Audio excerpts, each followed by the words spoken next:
It's time for the big conversations, telling stories of movers and shakers, of industry giants and daring professionals. It's time for the conversations that change your perspective on life, the kind of conversations that shape entrepreneurs and move careers forward. If you don't know where these conversations are found, we are sending you a GPS. But if you're listening to this voice right now, you are here.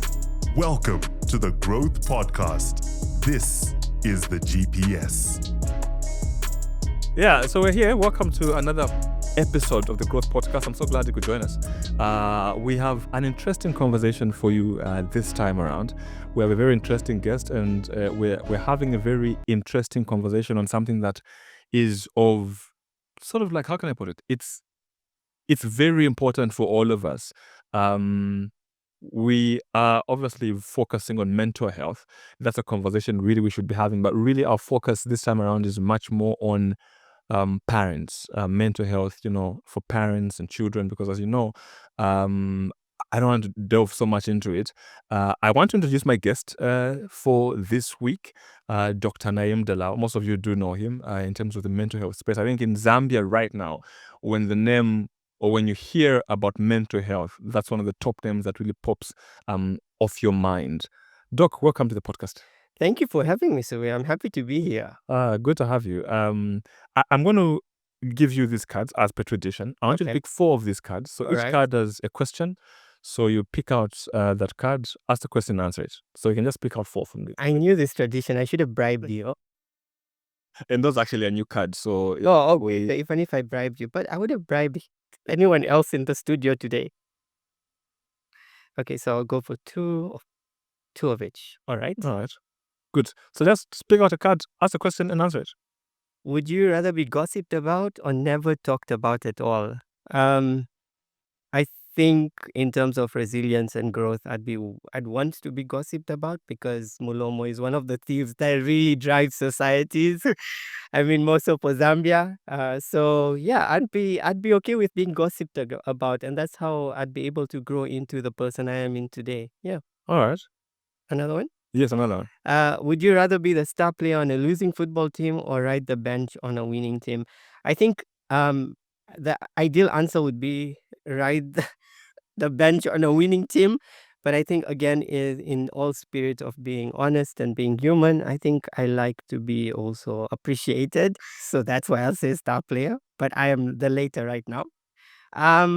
What's something about you that surprises people when they first hear it? I'm more Zambian than I look.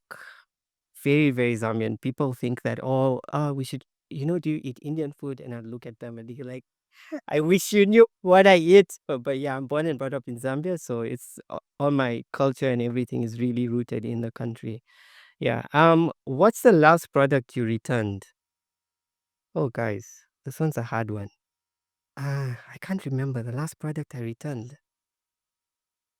Milk. It went bad.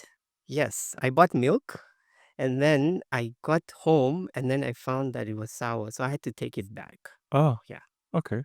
Yeah, so I feel like from that we sort of like have an idea, who you are. But the Zambian bit is a bit interesting. So which part of Zambia do you identify with? All right. Okay. So as always, so my parents are second generation Zambians, right? From Chadiza, Eastern Province, but they relocated to Lusaka just around the 90s when I was born, right? So I'm very Lusaka kind of oriented in terms of even being at UTH and, at UNZA. So I have a mix of everything. But if I have to say which part of Zambia do I relate most with, city boy, but then again, I have a lot of Eastern roots as well. Okay. So you don't speak any Indian, Gujarat method? I do. Because at home you have that, but our speaking is not very deep. Very dialect is not that deep. It's very superficial. You have Nyanja words in there. You have a few Bemba words in there. So yeah. So it's quite all over. Okay. And growing up in Zambia, how was it like? Did you go to like schools, like international schools, or you went to like Zambian schools? It was a mixed. So primary was Lisaf School, which is an international, not really international, but it's Zambian. And then from there, later on, I did do a bit in Kamwala High School. But then again, it was Lisaf, then Ridgeway throughout, Unza, and then Ridgeway. Did you ever struggle to fit in? No, I didn't have trouble fitting in. It was the other way around.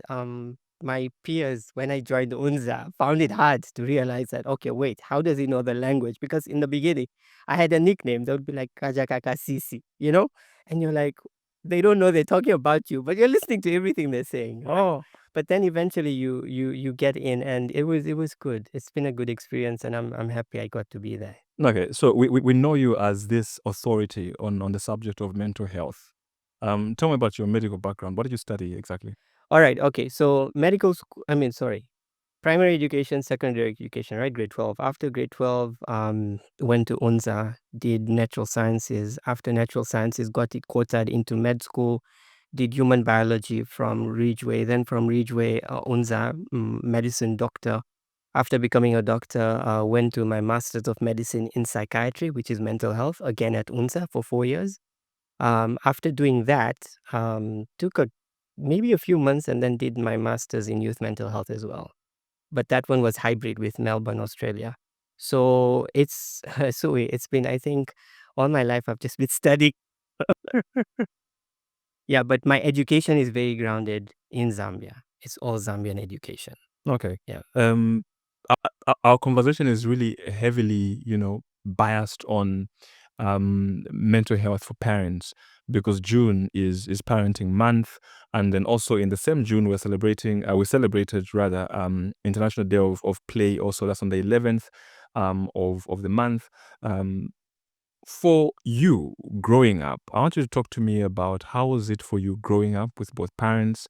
How did your parents manage when you're watching your parents? Okay, maybe you at the time you were not very alive to what was happening, but how do you feel your parents balanced their mental health? Looking back now that you're more informed, because you look back now and you can either see patterns or how they dealt with you.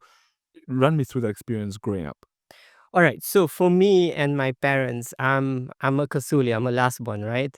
And being a last born, I did have a lot of support from my siblings, and they were kind of like secondary parents to me. But looking at my parents, both my parents are educated, and because of that, they were working very hard, 9 to 5 jobs, and sometimes late. So my earliest memory as a child is, I think I was 6 or 7, and I was just seeing, dad being very busy all the time, and always being the hustler, but then always trying to find time to say hi, and just giving me that attention. That I really remember that about him. No matter how busy he was, how late he would come, but he would still find time to say, "Where's Naeem?" Right? Same thing with my grandmother. I was her favorite. She's late, but just remembering that she'd literally hold on to me and just cuddle me. So that I remember, and I really pay that forward now with my nephews and the children around me in my life.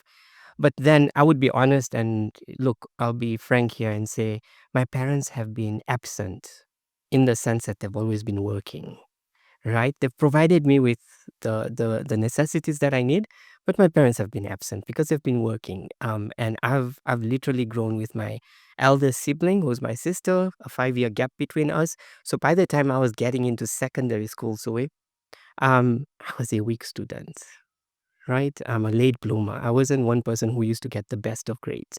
But when she graduated from high school, she really stepped in as a guardian and she said, "Look, you need to get your grades up. We know you have the potential." I was a playful, notorious, naughty child.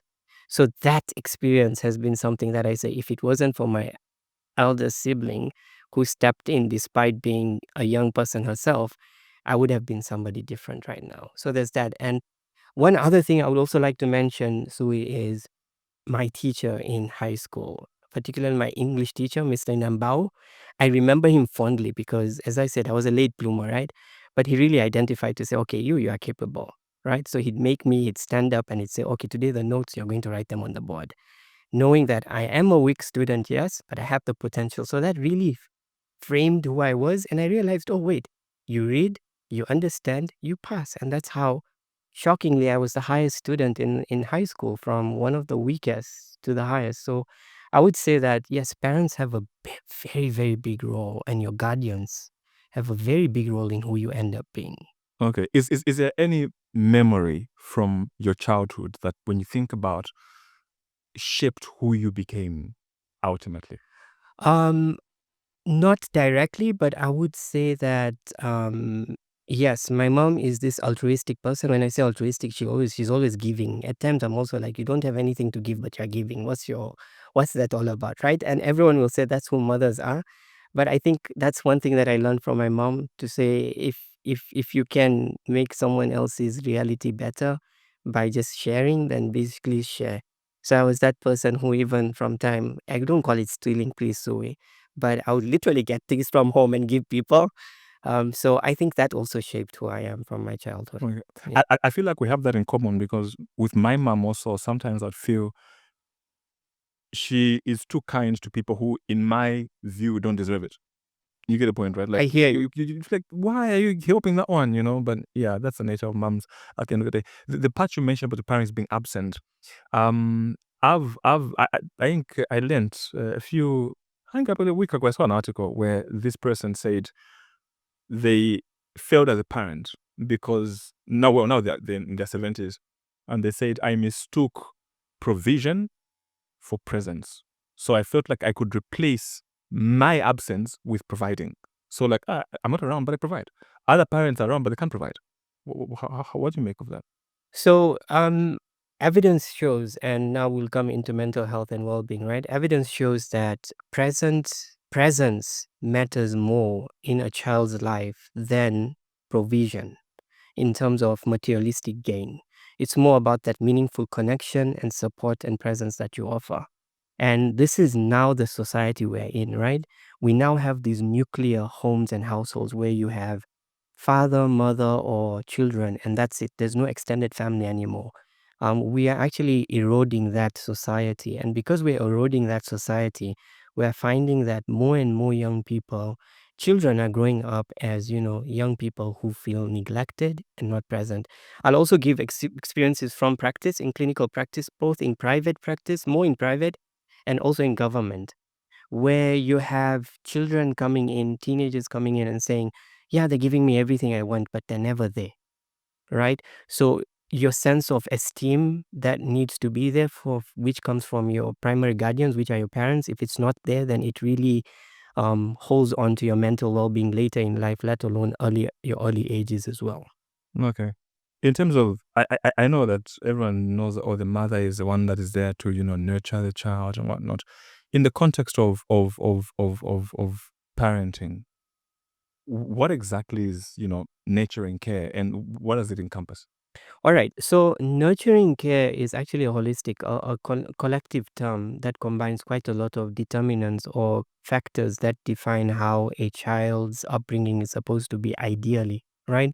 And so there are 5 things there. The first thing, not in order of priority, but just in general, because there's no division to say this is better than the other.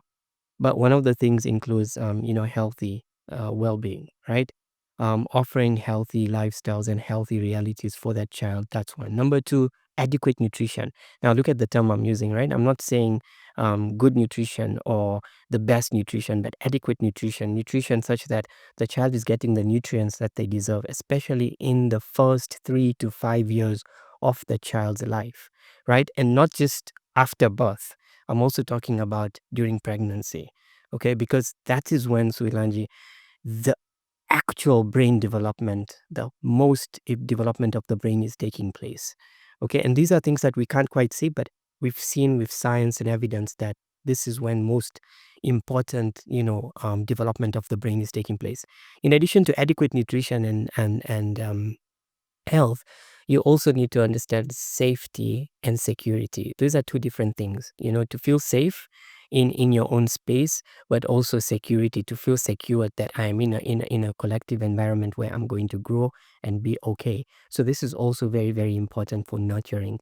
And then in addition to that, there's also what we call responsive caregiving, right? It's not just about saying I'm a responsible parent and I'm providing for my child who is 1 or 2. I'm giving them food, I'm giving them a space and all this. It's not just that. It's about being responsive. When the child cries or when the child is cooing and wants to play or wants to cuddle, are you responsive? Are you on your phone? Or are you busy with work? Or are you absent? Right? So in addition to these 4 points, there's also the point of opportunities for early learning. There's a myth, and this we're going to come to this later, I'm sure, but there's a myth to say learning begins in school. Learning actually starts from birth. The child, the newborn, as early as 6 weeks, a child is able to sense different emotions and experiences around them. So that early exposure to learning should start right from households and parents as well. So there are all these elements that go into nurturing care. And this is evidence based, and it's all compounding to the fact that brain development starts as early as, during birth, but also in the first 3 to 5 years, where 90% of the, most important crucial connections are taking place. I've taken out of two things. You mentioned learning at 6 weeks. How do I do the teaching of the during the pregnancy at 6 weeks? How do I teach an unborn child? All right. An unborn child, this is where we're talking about the 9 months, right? Yeah. 9 months of pregnancy. You need Because to you said make sure- that's also where the child is learning. Yes, the child is actually, the child's development starts from conception, right? Okay, so at 9 months, remember we said nurturing care is a collective, holistic view of these different elements, right? Yeah. Okay, so we're talking about nutrition, health, as well as, sensory stimulation, right? So depending on what the mother's experience is during pregnancy, during antenatal care and during pregnancy, is she getting the right nutrients that the child is getting? That also defines how the child's development is going to be. Right? Okay. So that's why we say that, nurturing actually starts even before birth. Okay. And I know you mentioned the part about feeding. So you would rather a couple, for example, who are expecting a child, invest more of their resources in the feeding while the woman is pregnant than after. Let's assume it was an issue of if we had a choice. Okay. If we had a choice, then it's a 50-50. It's really not that before or after. Every period of pregnancy, from the time of conception of pregnancy to the time of birth, to the time of, the child breastfeeding, all those periods have age-appropriate feeding mechanisms or nutrition profiles, right? So during pregnancy, yes, get the right nutrients, get the right adequate rest, get the right social support, right? That's very key. Also stresses in a mom's life that's expecting is also very important. Then at birth and from birth to 2 years of age, where we actually say breastfeeding has to be exclusive up to 2 years of age, provide the adequate nutrition to the mom so that adequate breastfeeding is taking place. And in the absence of adequate breastfeeding, then can we provide the adequate nutrition to that child as well, right? From the ages of 2 to 3, 4, when you're introducing soft feeds, can you offer the nutrients that are age appropriate? Not whereby in our setting where we start by giving, popcorn to the child, or crushing it and giving. No, can we get the vegetables that we have? Can we boil them? Can we crush them? And can we feed the child? Adding sugar and adding salt. No, can we stop that? Those things are not, it's not age appropriate at that point. So this is what we mean by adequate nutrition. Can we fortify these meals with the vitamins that they deserve? Because, children don't have all the nutrients. So there are some multivitamins, if needed, can be fortified, right? So these are the things that we're actually communicating in nurturing care when we talk about adequate nutrition. Can you avoid giving sugary foods to an under 5-year-old? No, this child, if you don't give this child the sweets, they won't stop. No, it is you that's created that environment. Stop giving this child sodas or, soft drinks or, I don't want to mention brands here, but, diluted drinks because it's not right. All of these things are what adequate nutrition talks about in nurturing care.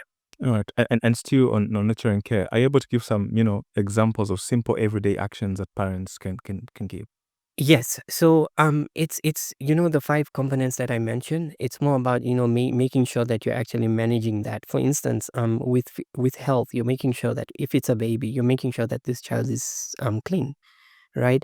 So making sure that hygiene is maintained in the child's everyday activities. Okay, if a child is a toddler and now running about, making sure that the child is maintaining hygiene as well, teaching them how to wash their hands before and after going outside or playing or things like that is what comes in nurturing care for the child. Talking about nutrition, as I said, encourage healthy feeds rather than giving, or we're too busy, or or rather not even busy, not to downgrade or water down these conversations, but also no, this is something that everyone is eating, so let's give the child a nibble of this. No, can we make sure that we're giving age appropriate feeds, right? In terms of safety and security, can you remind your child you love them? Even if this child doesn't talk yet, can you tell them that you are safe with me? Yes, we are outside right now. We are in the community. We're in the market, but you are safe with me right now. I'm holding on to you. I know the surrounding environment is new for you. You are with me. I'm always with you. Right? That's safety, that's security that comes with it.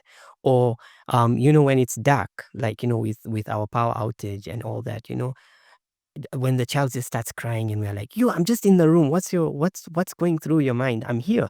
Instead of reacting like that, telling them to say, the dark is what happens at night. We are in night time. The power has gone. I am in the room. I'm coming to hold you, right? So that safety and security comes like that. Not just saying, oh, we have a house and we've provided for this child. That's not just safety and security in a child's lens, right? So these are ways you can say safety and security comes in. Early education, this is where playful games come in, right? Conversations come in. You'll say, a child who's one, how do you even have a conversation with a child who's one, right? This is where you actually follow, mimicking sounds, right? So these are things that actually help nurturing care. And these are examples that we can use to in our everyday lives to also just do that. A fully grown adult, how does it reflect that there was no proper nurturing care when this person was a child? When I grow, because most people, all of us look like, but you as a doctor, are you able to tell at adult level that I think there was a bit of nurturing care missing with this child, or there was a deficiency here? That's why this adult is behaving like this. If we were to do, if the person were to come through for support and guidance, then you would be able to unpack those things. But just looking at you and say, so I think there was something wrong. I mean, it would be a misnomer for us to just say that as specialists. But yes, there are elements. But I would just like to share a statistic to say there are what we call adverse childhood experiences. And adverse childhood experiences are basically severe traumatic experiences, not in terms of physical, but also emotional and social well-being that children experience in their childhood that predisposes them to fight or flight mindsets in their upbringing. And because there's that disruption when they experience those childhood experiences, like maybe gender-based violence in their homes, seeing parents argue and fight, or experiencing, no food on the table days on end, right? That's an adverse childhood experience. Or experiencing actual abuse, sexual or physical abuse, or emotional abuse. You're not good enough. You're not as good as your friends. Every day, those are adverse childhood experiences. And if you experience that, you are at a 3 times higher likelihood as an adult to end up with a mental health disorder. And when I say mental health disorders, I mean things like psychosis, I mean things like acute stress reactions, frequent, I mean major depressive disorder, clinical anxiety, all this. All right. I've got a son.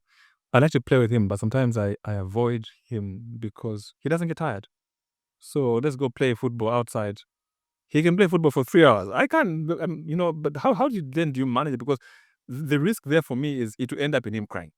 Because I said, no, I want to play. Let's throw the ball on the roof. Then, I think when we get the ball straight on the roof, it comes back. He's excited about that. Yes. And he wants to do that for hours on end. And I feel like, I'm tired. It's hot outside. He's not even feeling the sun. How do you balance that time so that the child does not identify, play with, I'll end up crying, you leave me, or you stop?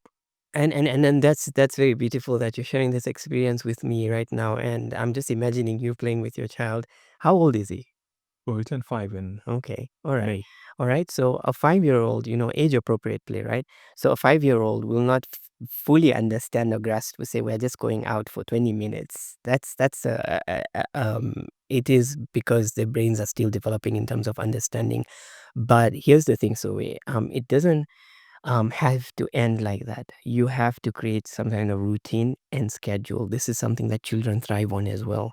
If you're going to create routine, it is going to help. And when I say routine, you can say that, okay, every say Sundays or every Fridays or every Thursdays, this is the time we'll be going out. This is how it is. And it is like clockwork. He will grow into it and understand, okay, this is how it is. And should you ever stop and not maintain that schedule, it is on you, the onus is on you to communicate why that didn't happen then. So it's about maintaining schedule and helping them grow into that. And when I'm sure when you say he starts crying, it's about communicating to say, crying, I'm sorry you feel this way.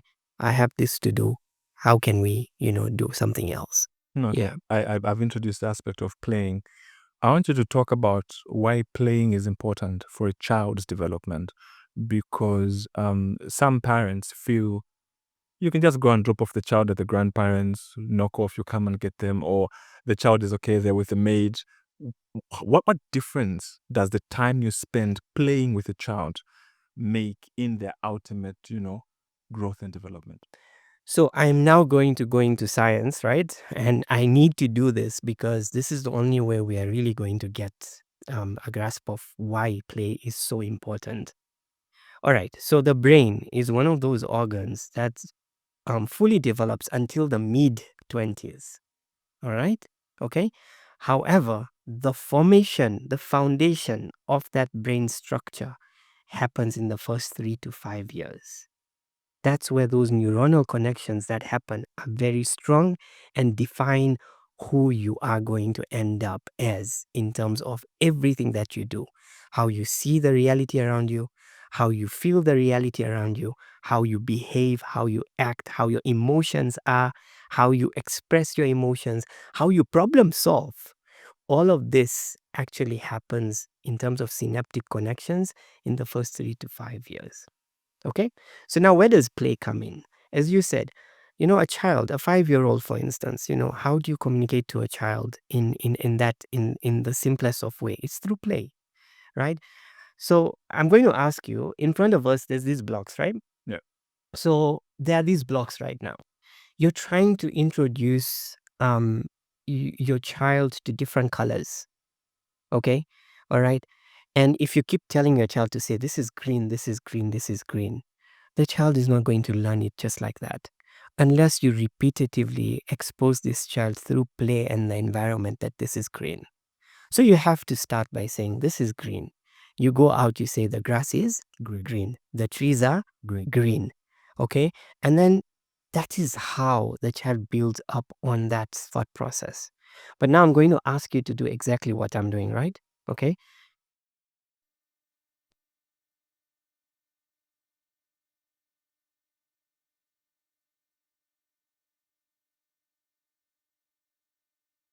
Okay.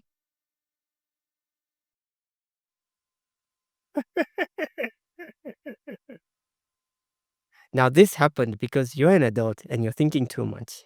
Do you know what the child would have done? The child would have gotten the same size blocks, which you have, right? You can unlock that. And would have just done this. This is green. This is the bigger block. Put it on top, Oh, yeah. right? This one, put it here. This one, despite being a different color, put it here. So now, repetitive play to a child who is maybe 1.5, 2 years, who's able to now get a pincer grip, right? First of all, you're teaching them fine motor skills that they're able to pick up physically, but mentally, brain health wise, just a simple game of copycat where you're saying, do like me, is literally teaching them thought processing and also communication skills, how to relate to someone else, and also empathy to do what the other person is doing. And if I do something and I'm laughing, clearly that means if they copy it, they'll also laugh. That is empathy. It's simple games like copycat, and you don't need blocks to do copycat. You can also be at home just the way we're sitting and say, do like me. All right? So these are games that actually teaches a child's brain development to happen. Even things like a child that is just 6 months that has just started babbling. The child babbles, ba, ba, ba. You also repeat, ba, ba, ba. The child will repeat again, ba, ba, ba. You're teaching vocabulary. You then say B, B, B. The child will try to do B, B, B. It's repetitive. You're teaching vocabulary and communication skills, right?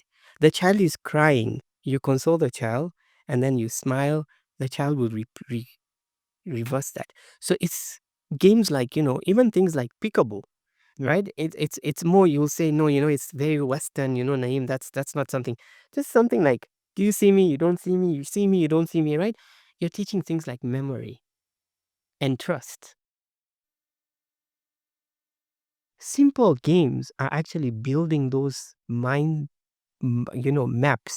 that this child is able to actually grow into.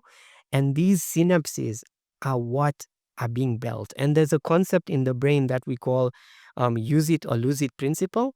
If you're not going to evoke these synapses in the brain early on, as early as 3 years to 5 years, they're not going to be developed. And this is where later on in life, problem solving, communication, empathy, all of those things will actually be disrupted. Okay. Yeah. So, Dr. Dr. Dalal, it's the desire of every well-meaning parent to do what you're saying. Every parent wants to play with their child. Every parent wants to be there for their child. I want to spend more time playing football with my son, but the economy is demanding of us also. It's pulling in a different direction. Parents are busy. They've got deadlines. They've got what? Some parents leave the house at 6, they're back at 8 p.m. A parent is pushing a promotion at work, or the business is not doing very fine, trying to recover sales and profitability and what? It's month end. It's what? There are all these demanding things that parents struggle with. How can a parent who's pressed for time, for example, still find ways of engaging in meaningful play? I know there's a joke that's out there that, people joke like, your child will be calling you uncle. It's those small things, but Yeah. that also shows we know what the impact of not being present for our children is. But for those parents who struggle with the time, how do I still engage in meaningful play as much as those parents that are available? This is where I appreciate that we're having this conversation, because this is something that I see in practice a lot, in clinical practice a lot. And I also, that joke is something I use with my friends all the time as well, to say your child will grow up not knowing who you are, and it is very alarming. But here's the fact, Sui, you don't need hours, or you don't need something that is extra for you to actually spend time with your child. It's just those 5 or 10 minutes in your everyday routine that you can actually manage. Studies actually show that you don't have to have hours on end to play with your child or your children.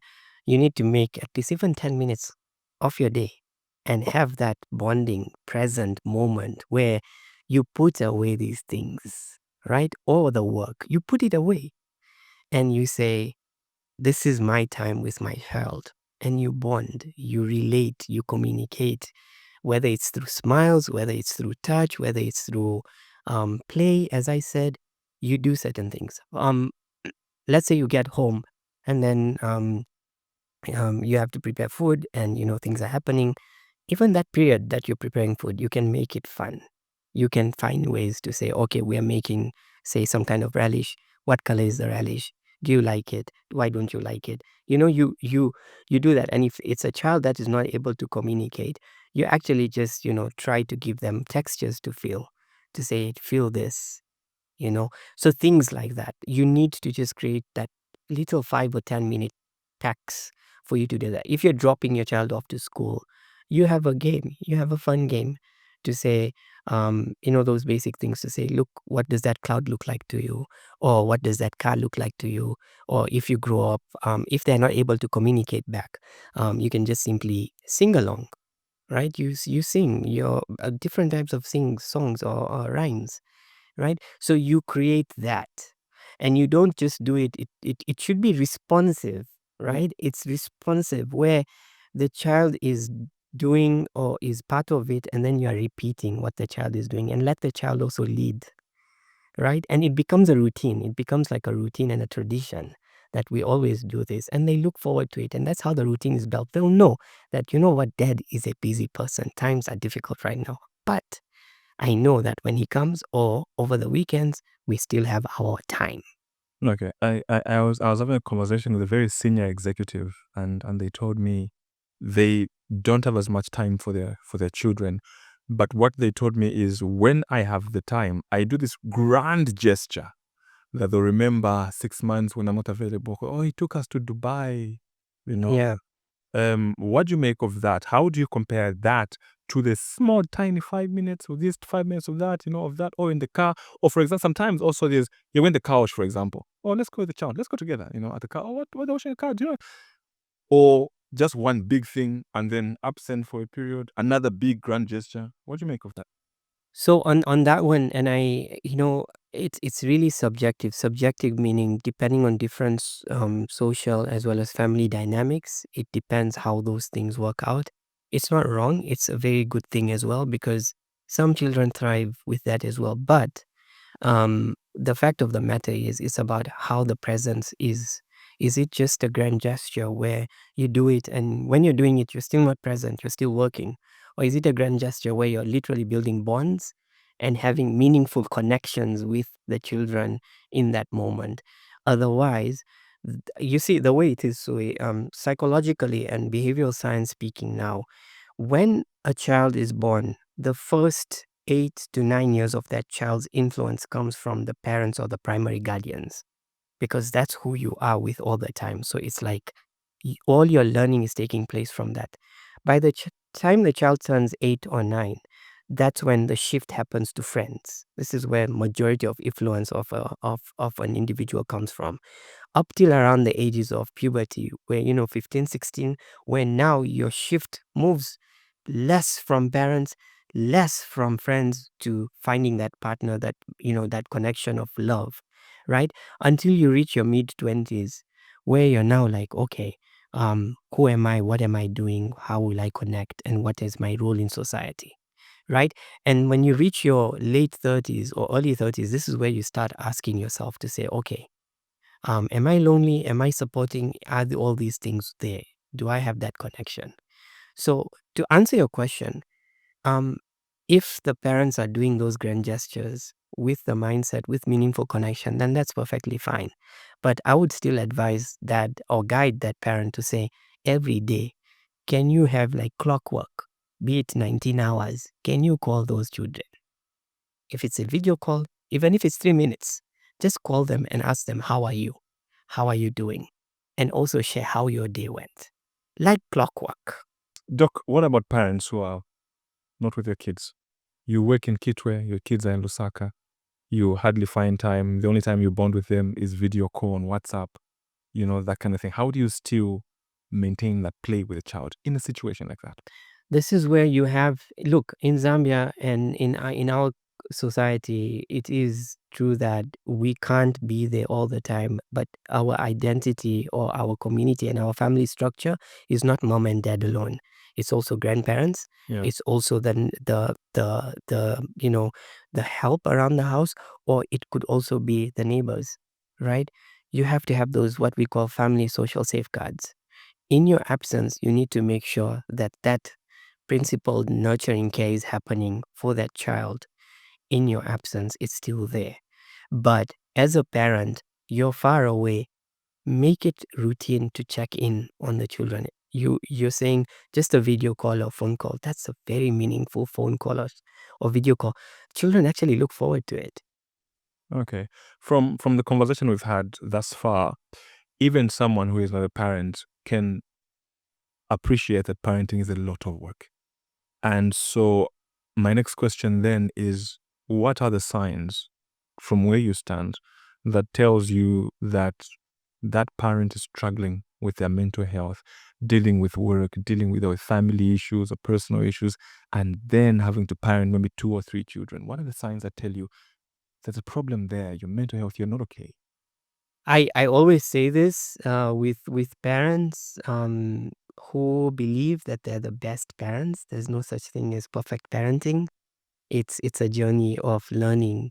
And when we talk about signs or symptoms in parents who are overwhelmed, it's really about, many of the parents often feel like taking care of the children is a chore. It's like a responsibility, like it's somewhat a burden, and you even feel internally guilty about that burden. So these are signs that are more inward and you can't quite tell. But openly, you're going to see this parent feel like, you know, doing things for the children is just too much.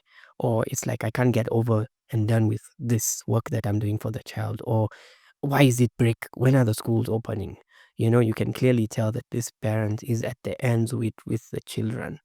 Other ways to also tell that if parents are feeling overwhelmed is um, their own mental wellness is overwhelmed, right? They're not sleeping well, they're not eating well, they're not relating well, their mood, who they are, is not who they want to be. So there are all these ways that you can tell, certainly, to say the parents are really not keeping up with parenting themselves. Another telltale sign that I often see in clinic is, no, I'm the best parent they can be. I'm always there for my child. Um, you know, always over explaining parenting. You understand, right? Like always saying that I do everything for my child, but I don't have time for myself. That statement in itself is a sign that you are overwhelmed as a And parent. on that statement, Doc, on that statement, most parents feel like we live for our children, so the children come first. How do I, as a parent, prioritize my personal mental health without necessarily having that guilt hanging over my head that, look, you're being selfish here, the children need you more, you're focusing on yourself so much? This one is a catch-20, right? Situation where you're like, all right, I need to take care of my own well-being. At the same time, I have these amazing young people that I'm responsible for, and I need to take care of them as well. And then you're like, okay. And I always, whenever I'm doing sometimes discussions around burnout and work personal life balance, I always give these examples away. I tell people to say, if I was to give you right now, I give you a 500 kwacha coupon for a supermarket, and I tell you to say, go and buy a biscuit that you like, Sui. Are you going to go and get a biscuit that you like? I think about for my kids also. Right?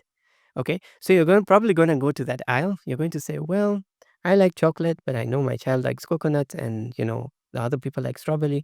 So I'll probably get strawberry and coconut. And if they don't eat, I'll eat that, right? Those are the bad manners that we have as parents. Right? And I'm calling them as bad manners because as parents, we tell children bad manners, right? But we as parents also have these bad manners where we don't take care of our own needs at times. We need to self-care as well. And it's not like a luxury, but it's the basic things. You know you like that particular tea at that particular time. Can you stop doing what you're doing? Can you take that cup of tea and can you enjoy it in that moment? Right? Not whereby, wait, I can't wait to get these children bathed, get them fed, and then I'll have my cup of tea. No. Can you put your needs, basic needs, get them done with, and then go and tend to the children? And vice versa. No, I have to put this child to bed. That's when I'm going to eat. Why? Can you also do that simultaneously? Make a routine where you're actually being present in the presence of the children. No, I can't tell the children I'm stressed at work. Why not? Why not? You need to communicate to say, I am irritable. I have big feelings right now because work is hard for me right now. So please excuse me. You have to communicate. And this is for children that are 2 and above, right? For children that are 2 and less, you need to tap. I need help. I need help. Either your spouse or your extended family to say, I'm going through a rough patch right now, not for a long time. I need help. Can you babysit for this child for some time? So these are ways that you need to, care for them yourself. And I'm not saying go out of your way. It's based on the things that we have in our society already. Okay. Earlier you mentioned that, there are grandparents, there's the help at home. How can these people that you have, because sometimes you find maybe you have a sister you stay with or a brother you stay with that helps take care of the kids. Maybe you've got a help, or sometimes your grandparents will stay nearby or whatever it may be. But these people who you have around you as a parent, how can they help you navigate so that your mental health is always, in the right place? This is something that I really want to stress on. As a society, as a culture, we're actually moving towards a Western-centric, independent kind of reality where we are teaching, or whether we've been brought up to believe that we always have to work to provide and to be independent. But the spirit of Ubuntu, right? Where I am because we are and we are because I am is what actually we are built as human beings. We are a social being.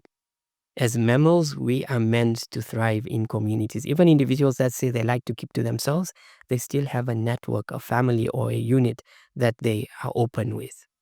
Now, the question that you bring up to say, what role do grandparents and so on play? They play a very huge role in the sense that traditional culture and communication actually is passed on from generation to generation. It is exactly that. Because you are stressed, you are going through a rough period at work, you are going to get irritable and upset at the children when you come home. This is where buffers come in, and this is where external family come in that are staying with you, that say, okay, can you give some space to dad right now? Spend time with me. And this is what's been happening all around. If you look back to our culture and our society in the village setup, even us growing up, this is how our neighbors used to also tend to us when our parents were away.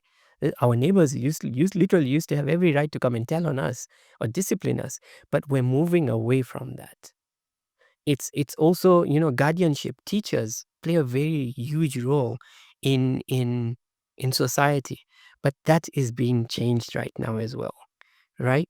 Where teachers are just meant to give that education, and when teachers discipline or do anything, parents go and say, but we pay so much school fees, how do you come up and say this? I'm just using um anecdotal experiences from my practice that other parents have actually shared with me.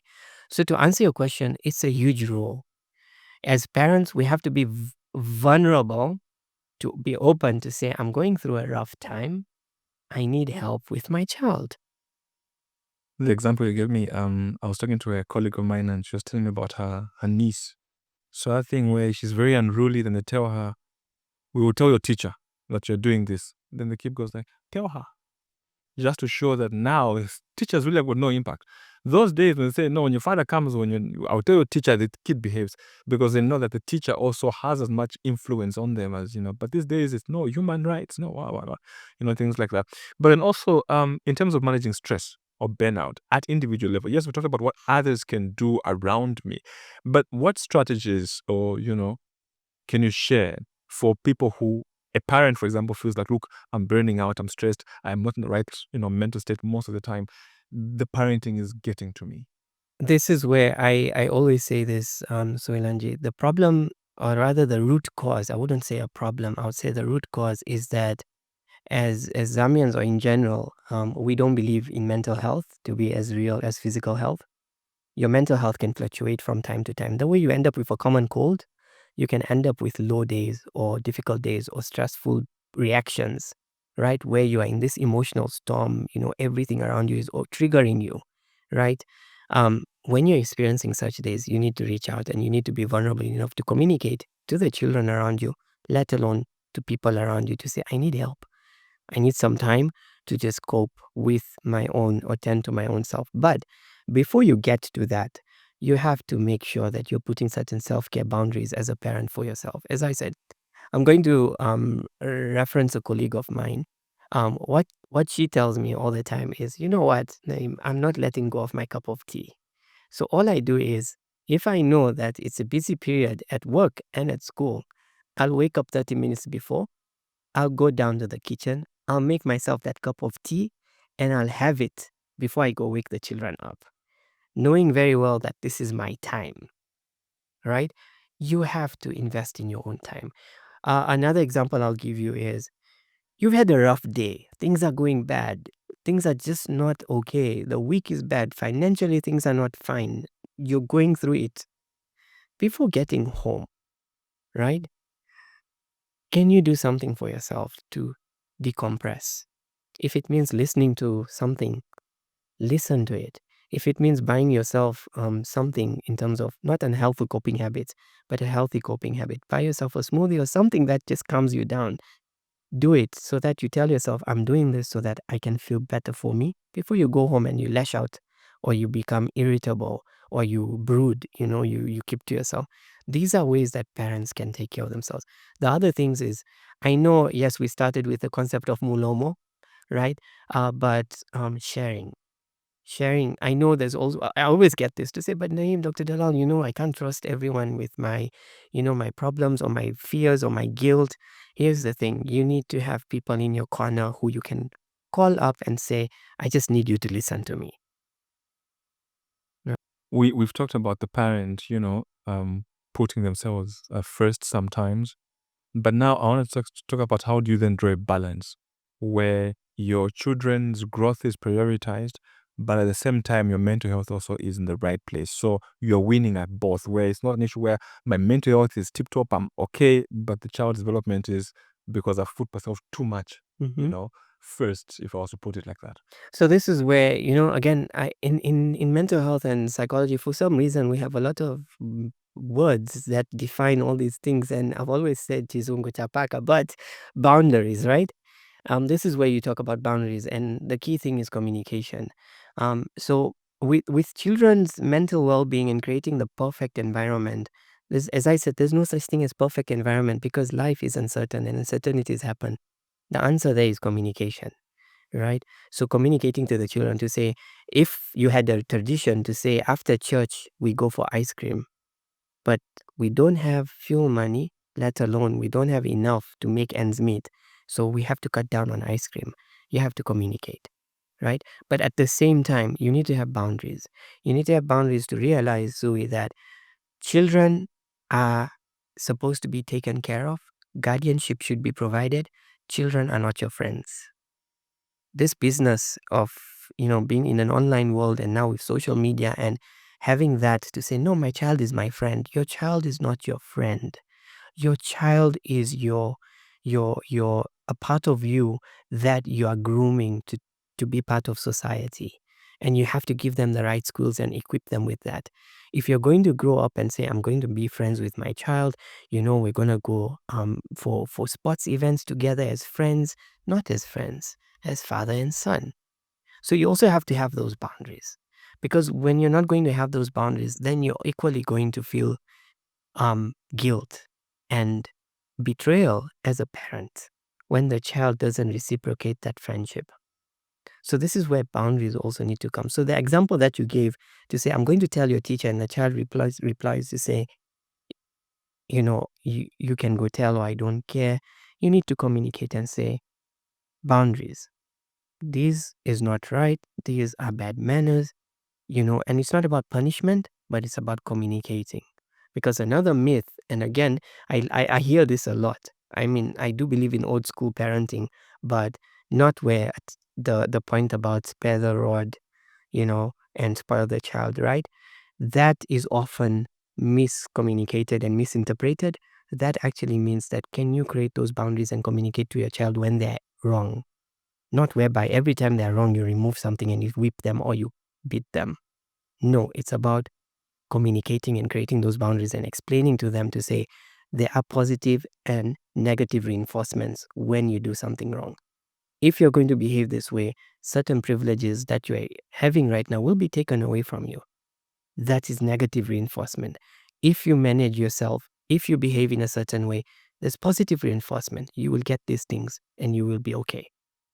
As a parent, what should be the telltale signs that the growth of this child is not where it's supposed to be? I'm dropping the ball somewhere. And again, to answer that question, I'm going to use a myth that is often there to say, Naeem, why can't you be more like Suilanji? Right? Those are very heavy words to a child. And you will agree with me. I'm sure you've experienced that growing up. It creates a low self-esteem. And that is the internal voice that you are living with right now as an adult, where you second guess everything, even yourself. Right? Now, telling if a child is not where they're supposed to be in terms of the emotional, behavioral, social milestones, it really depends on the social network that they're in. I say this because if a child is growing up in a dysfunctional relationship household, then that child is perfectly fine behaving the way they're behaving because they don't have the parenting guardianship or the role models that they're supposed to follow. Or let's say a child is growing up in a very good household, but then they have access to all these gadgets and they're watching all these things on social media. That is teaching them unhelpful coping habits. That is perfectly normal for that child because that child has that exposure. So to answer your question, so it depends on what the environment in terms of the nurturing care that that child has. Okay, so I think I get your point. So what you're basically telling me is, if a child grows up in an environment where people insult and the child is insulting, it's normal. Child is fine. Yes. And I give this example now I'm going to switch to my medical practice. And when I'm teaching, undergrad psychiatry students or mental health students, I always tell them to say, mental health is not just, you growing up and ending up with a mental health disorder. It has to do with your genetics, right? What you've inherited in terms of these mental health conditions. But there's also psychology and social well-being. Psychology is learned behaviors. And I'm going to give an example of a community that's very close to me because a lot of my experience has come from that community. And I owe a lot to that community. And this is Kanyama, right? It's a highly densely populated community. Outskirts, it's got Chibolia right there. Yeah. There's a road, and then across the road, there's Makeni. Now, Naeem growing up in Makeni and Naeem growing up in Kanyama, by the time Naeem grows up and he's 6 or 7 years and starts drinking alcohol in Kanyama, how is that Naeem's fault? When every third shop or kantemba is selling alcohol every weekend, everything is alcohol. Every other household is taking alcohol, as opposed to Naeem, who is in a household in those fences, and he's seeing parents not drinking, or they are drinking, but they're drinking in a way that is not that obvious. So tell me, when Naeem in Kanyama starts drinking as early as 8, and by the time Naeem is 16 and you bring him for repatriation to say, this is a problem, child or youth, how is that a Naeem problem? It is the social and psychological upbringing that has taught Naeem to behave the way he is behaving. Same thing again. On the flip side, in Makeni, Naeem is growing up in a household where everything is being provided, but parents are absent. And Naeem is seeing everything online, and Naeem starts drinking. How is that Naeem's problem? Naeem's mind is still developing. Naeem can't experience executive functioning, which is still forming. Then it's all still developing. So yes, to answer your question, yes. It reminds me of a speech that Barack Obama gave in the campaign, I think 2008, at the Democratic National Convention, where he said government, and those are exact words, it says government can't turn off a television and make a child do a homework. That fathers must take more responsibility to provide love and guidance to their children. And somehow, I feel like right now we underplay the power of these gadgets. That's what I'm here to think. Because for a parent to, I may be guilty also, but for a parent to constantly just, because sometimes also it's like, oh, I'm busy, so the child is also busy for them to give them the phone. I'm busy to, give them the phone. The child is crying, give them the phone. And then later on, you wonder where it went wrong. You see, when you're giving a child as early as 1 year or 2 years a phone, the sensory stimulation that you're giving that brain to grow into is that exposure. So it's like that's what the brain is growing into. And when you deprive that brain from that, and you just give that child this block afterwards, that child is not going to be as excited sensory-wise. The 5 senses are not going to be stimulated. So that child won't feel the attention and love that they felt with the other gadget. This is what we're doing. Now, I'm not saying that these gadgets are bad. There's helpful ways of using these gadgets, and there's unhelpful ways of using these gadgets. But what you're saying is very true. When I see parents just giving children the gadgets to say this is what's going to keep them well, you're actually giving them this recipe for them to always need it. And that's what we need to understand. For a parent that may have a child and they feel like, I'm agile, it's too late for me to, withdraw these gadgets or introduce them to these blocks. How can they go about, correcting that? So this is where we always say that it's never too late to switch an unhelpful coping to a helpful coping. It's about graded, tapering down and then gradual introduction. It's not just like cold turkey where you say, let's remove the gadget and just give them, right? So even right now, if we were to say, no child under the age of 16 should have a phone in Zambia, it's not going to work. It won't work. It will be somewhere or another, that child is going to find a way to get that phone. And that's what happens in many households, right? Because this is what you need to understand. It's about gradual tapering down to say, okay, bit by bit, if at feeding time we've been giving this child the phone, you stop giving this child the phone during feeding time, you still maintain, and you give blocks. And just like that, you taper out and you introduce. This is what de-addiction is all about. A lot of people think saying de-addiction is you remove the substance. No, you don't remove the substance. You remove it and you replace it with something else. Okay. Are there any apps, resources that Yes. you would recommend for parents?